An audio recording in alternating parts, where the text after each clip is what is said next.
Dear student, इस वाले question में हमें क्या डेटा गिवन है हम चेक करते हैं। हमें क्या गिवन है, एक रॉड गिवन है जिसकी लेंथ हमें L गिवन है। हमें दो वेलोसिटीज गिवन है। कौन सी दो velocities, V1 and V2 at its end कहाँ पे गिवन है, एंड पॉइंट्स पे गिवन है A एंड B। और वेलोसिटी हमें कैसी गिवन है, अपोजिट डायरेक्शंस में है। दोनों velocities anti parallel to each other है और राइट एंगल पे है। किसको राइट एंगल पे है, तो रॉड के लेंथ को राइट एंगल पे है, परपेंडिकुलर पे है। सवाल क्या किया गया है, what is the distance of IAOR, instantaneous axis of rotation, from and A। तो अभी यहाँ पे हम एक रॉड को ड्रॉ कर लेते हैं। कंसिडर करके चलते हैं कि ये हमारा A पॉइंट हो गया और ये हमारा B पॉइंट हो गया। अब हम लोग A पॉइंट की वेलोसिटी शो करते हैं V1 से। क्योंकि ये दोनों एंटी पैरेलल है तो B पॉइंट की वेलोसिटी हमारी V2 अपोजिट डायरेक्शन में आ जाएगी। और जब भी हमें IAOR फाइंड करना है तो मैंने आप लोगों को बताया है कि दोनों वेलोसिटी के हेड पॉइंट से सीधा लाइन खींच दो, ज्वाइन कर दो दोनों को। तो ये वाला जो पॉइंट हमें मिलेगा, इस पॉइंट को हम बोलते हैं IAOR, instantaneous axis of rotation. इसका मतलब क्या होता है बेटा, तो इसका मतलब ये होता है कि इस पॉइंट के अबाउट ये जो रॉड है, ये वाला रॉड, ये प्योर रोटेशनल मोशन कर रहा है। मतलब ये रॉड का हर एक पार्टिकल ओमेगा एंगुलर वेलोसिटी से रोटेट कर रहा है। ठीक है, तो ये भी हमारा ओमेगा हो गया और ये वाला भी हमारा ओमेगा हो गया। अब हम क्या करेंगे, हम ऐसा कंसिडर करके चलते हैं कि इस ओमेगा के कारण यहाँ पे A पॉइंट पे जो वेलोसिटी आई होगी वो V1 आई होगी। ठीक है, और इस ओमेगा के कारण B पॉइंट पे जो वेलोसिटी आई होगी वो V2 आई होगी, है ना। तो हमारे पास में रिलेशन होता है V equals to R omega वाला।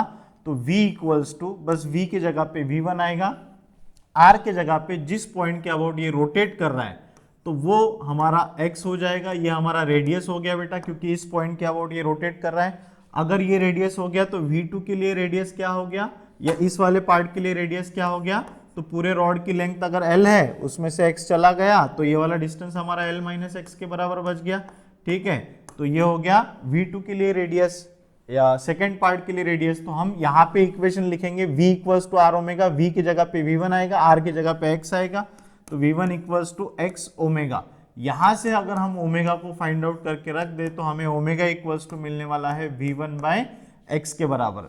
नेक्स्ट वाला इक्वेशन हमारा यहाँ पे बनेगा V2 के लिए, तो V2 इक्वल्स टू X, है ना, या रेडियस उसका, रेडियस कितना है, रेडियस उसका L माइनस एक्स के बराबर है। ओमेगा ओमेगा ही रहेगा यहाँ पे। यहाँ से ओमेगा इक्वल्स टू हमें क्या मिलेगा, तो ओमेगा इक्वल्स टू मिलेगा V2 by L minus x के बराबर मिलेगा। बच्चों हमें पता है कि रॉड के हर एक पार्टिकल की जो एंगुलर वेलोसिटी है वो अगर इक्वल है तो इन दोनों को इक्वेट कर देंगे। तो ये हमको मिलेगा V1 by x equals to V2 by L minus x. और अगर हम इसको सिंप्लीफाई करेंगे तो इस ब्रैकेट को हम इधर भेज देंगे, V1 into L minus V1 into x equals to V2 x के बराबर हमें मिलेगा, है ना। इस x वाले टर्म को हम उधर भेज देंगे तो x कॉमन भी निकल जाएगा। तो V1 L इक्वल्स टू हमें मिलने वाला है V1 x plus V2 x। यहाँ से x हमारा कॉमन भी निकल जाएगा तो हम इसे लिख सकते हैं V1 प्लस V2 और x को हमने कॉमन निकाल लिया तो x इक्वल्स टू हमें मिल रहा है V1 L bye V1 plus V2। ये हो गया हमारा x। अब हम चेक करेंगे कि हमारा कौन सा ऑप्शन करेक्ट है।